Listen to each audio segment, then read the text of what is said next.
everybody, it's Bronwyn Steyn here. I wanted to do this little video, one, because I think there's a lot of people out there, parents, who are trying to figure out how to move with children without losing your mind. Now, I personally have tried to find a few helpful tips online to make our personal move easier and less stressful for the kids. And I did find some helpful tips here and there, but I figured what easier way than to do a little video and take all of those tips and put it together in this little clip that I'm doing. So here are some helpful tips when moving with children. Number one, the first thing I do is I started one bedroom. I have 3 boxes for every bedroom. Yes, we have 5 kids. And then the first box, I have the trash, I have a donate and sell, and then a keep box. So when I started my daughter's room, I looked through a lot of things, and I did find there was a lot of odd toys that I have no idea where they belong to. Some parts were broken, so those obviously I trashed. Now keep in mind, I do the trash box when they are at school. That is one fight I am not going to deal with, throwing things out when they're at home. Then the second one, I am planning on doing a garage sale before we move.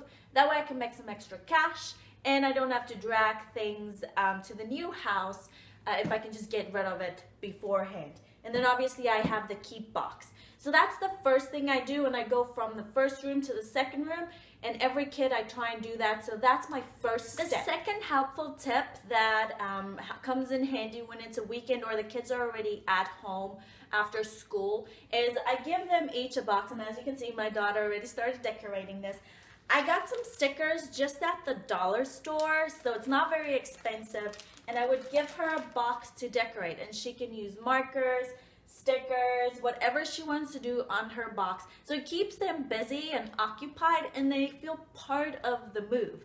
So this is definitely something that can go kind of for all ages. The third useful tip is when you have older children, have them help you with certain things and pack some of their own toys or items. I'll have my son pack all of his stuffed animals and storybooks, because that just lessens it for me. That's 1 or 2 less boxes I have to worry about. It makes them part of the move, as well as keep in mind they might not be as fast as you. It might take them an hour to do a box, but at least they're doing it and they're part of the packing process. The fourth tip is I pack, after I do all the boxes and I kind of get this ball rolling, is I will pack all of their out of season clothes.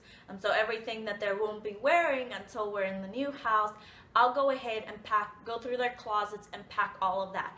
At that time too, clothes that they've outgrown, I will put in a certain box. Now I do keep some clothes in bins for if there's another one coming, I don't know. But then the clothes that I don't really care for or I don't want to keep, I'll keep that in a box and label it as consignment sale. I personally go to a lot of consignment sales. There's a particular one that I go twice a year to. I also sell at that consignment sale. So when the time comes for the sale, I have all those clothes that I want to consign already packed up in a box. So that will just also help with when you move into a new house, you're not then having to go through everything and get that ready. Another helpful tip, and this is a fun tip, is taking all of the family and going to your closest paint store, or I go to Home Depot or Lowe's, and take them to the paint area and have them pick out different swatches of colors they would like their room to be. This is a fun way to get excited about the move, get excited about having a new room. You get to decorate it, paint it a new color.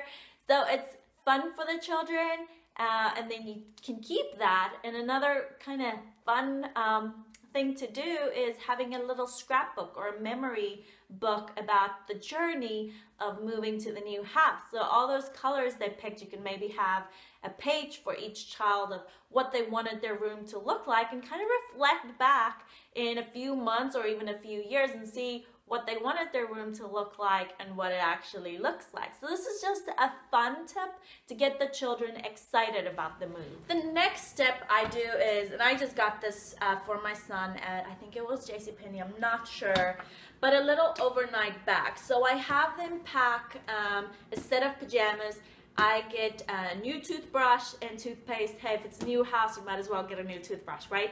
Have them pack all of their overnight necessities in here. If they have a special blanket or a special toy that they like to sleep with, I keep it all together. And they each have a little suitcase of things that they want to make sure they can keep with them at all times and drive with in the car for that first night's overstay. Yay! Another fun tip, I think this is way more fun for me than the children, is Pinterest. I love Pinterest. I am addicted to Pinterest. I have boards for every child.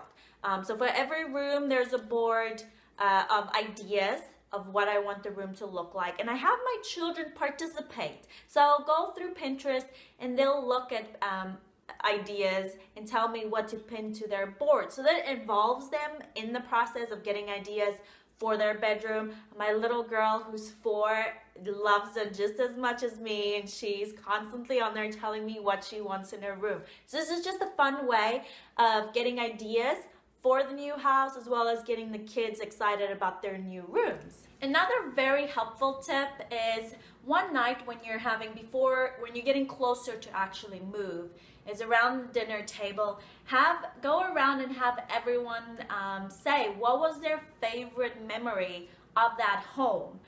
That just gives everyone a little bit of closure that they'll be leaving those memories, as well as everyone hearing what were those favorite memories. And this is another great thing you can write in a little scrapbook of what everyone thought was their favorite memory at the house. Another very useful tip, if you can do it, some families obviously can't, is I took my kids to the new area. So I showed them the new park that we'll be going to often since it's walking distance, as well as our new pool that we'll be going to this summer. So this gave them an idea of where we will be going, getting them familiarized with the main activities that's close to the new house. So it's not too big of a shock when we do move and everything is new to them. Obviously, some families can't do that, especially if you're moving from out of state. So maybe go online and find those areas and show your kids.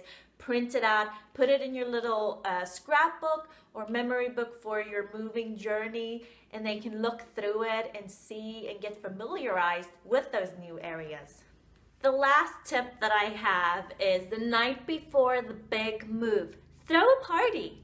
As a family, have a party in the house. Sit on the floor, talk about the fond memories you have of the neighborhood, the good times you've had in the house. I'll be making little goodie bags for my children with just candy in there so they can eat that while we sit around and talk. You can even play a board game if you want to. So that last night in the house, having a good time together as a family so you can say goodbye to the house, part with all those memories, and then start the new chapter in the new house. But these are just some helpful tips if you are moving with children. If you have any other tips, please do share them with us. Leave them in the comments. I'll leave my email below too if you want to email them to me. I personally would love any other tips that you might have. Please share those. But until then, and until the next clip, bye.